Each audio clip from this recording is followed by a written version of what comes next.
because there were all other illegal ways people suggested, and some areas we realized afterwards that plants don't come that well and after half an hour it will die.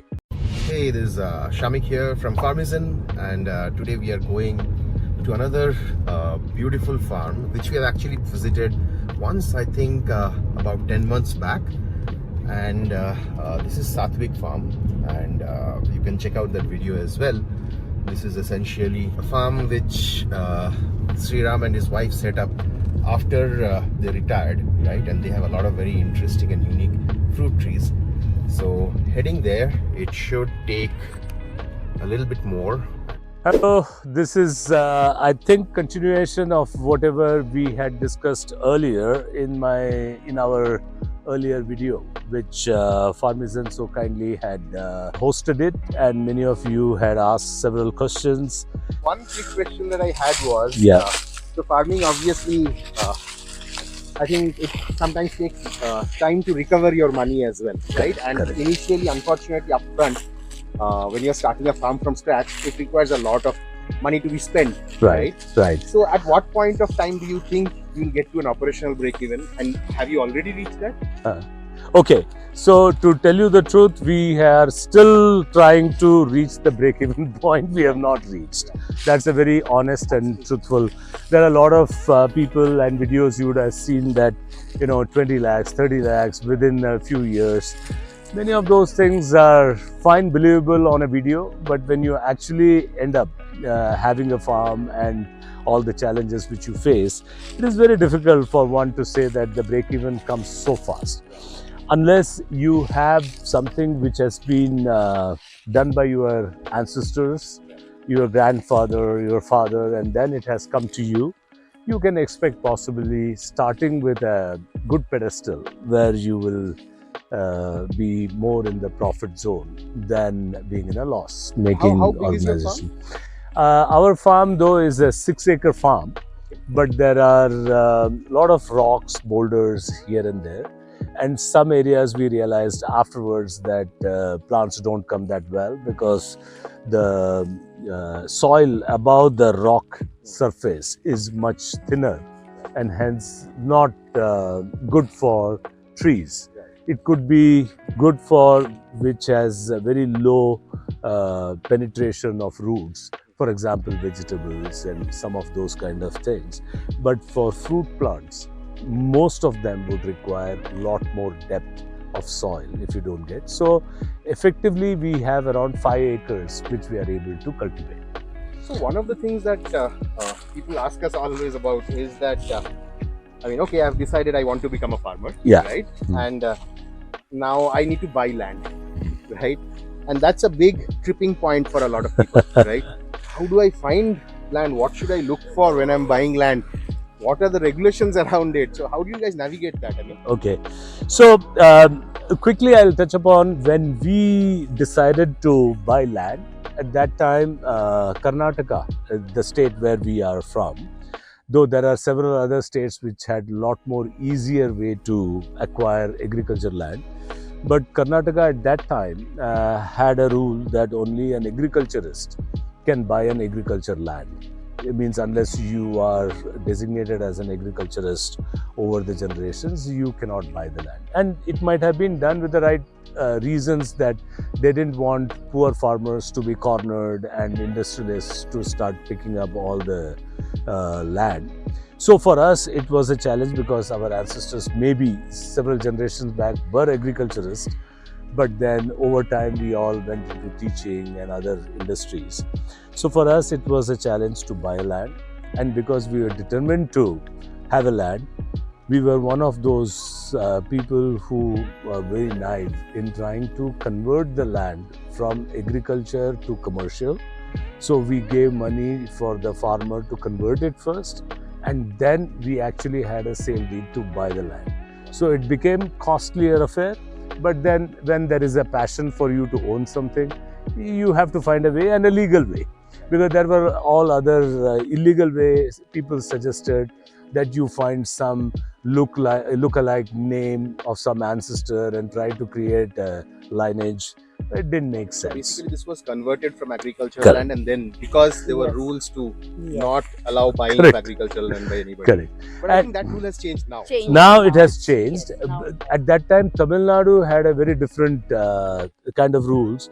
Many people suggested that why don't you buy land in Tamil Nadu?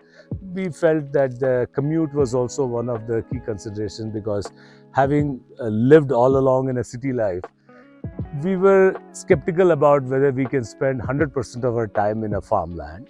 So we wanted to be able to visit frequently rather than living there.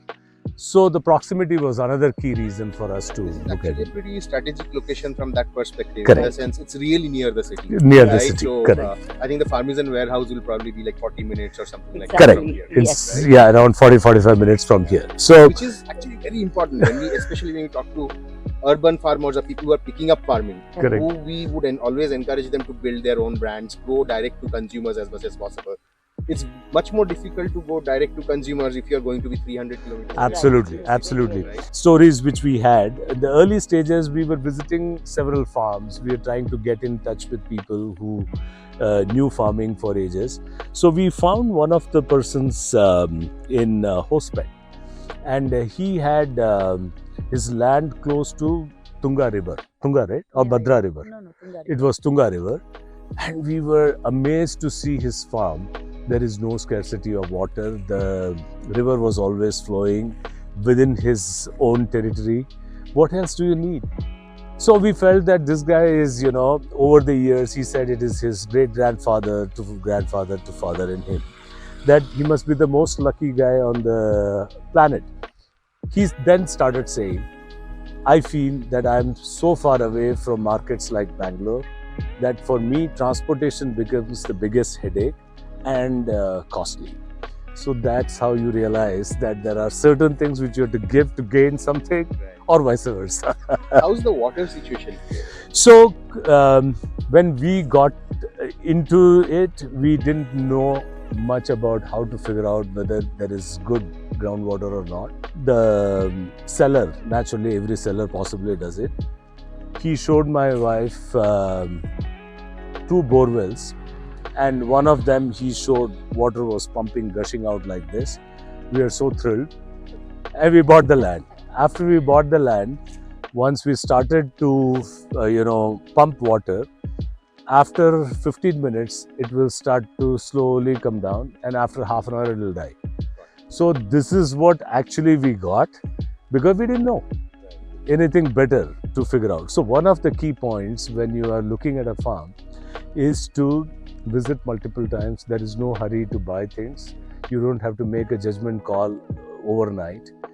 One has to look at the proper yield of the water, stay there, look at it, and that's how you make a call. If possible, actually, we always recommend that try to visit the same farm in different seasons as well. Absolutely. You have a lot of water because there was a good rains 2 Correct. months back. And then in summer, you go to that same area, you might see that There is no water. So Kolar is a dry area. The average rainfall was very low. So many of these things we should have done the research first, but it was a matter of convenience. We saw it is closest, and it was our gardener who lives in the village who brought us here. We did not do too much of scouting around to figure out. So those were the mistakes which we won't repeat. That is the third point, which is that if you have some sort of a connect with the local community, because you know somebody there, that's usually very useful as well. It is useful, Start getting integrated there, you can find out Correct. what are the real issues. Very Like true. that. So you have that aspect. So the key learning we had was when you are looking for a land, you should always look for multiple seasons to visit the same farm. You should look at a water yield. You should possibly be in a position to see what kind of things are getting cultivated in and around that area. You get a good idea about weather and the kind of things which happen around. Like Meera said, soil testing, if feasible. Many people may not even let you have it from their farm. But if they have had any soil testing done in the recent past, looking at the soil health and some of those things are critical for one to invest so much of money there. And naturally, with each of these things being positive, the land value will go up. This land you bought in 2000, right? We bought it in 2012. And then after we bought, we realized that there were several challenges, and that's when we started to figure out, now that we have this child, the child may have some challenges, but you don't give up the child, right? So you need to figure out how you overcome that. So we have several things we learned over time. We made a lot of mistakes. We continue to make mistakes. And well, you know, in corporate world, you always say, unless you make mistake, you don't learn, but don't repeat the mistake. So, so for us, it was one lifetime kind of sort of initiation. So we don't have another opportunity to make the same mistake. But then we can at least guide other people in terms of what we learned the hard way.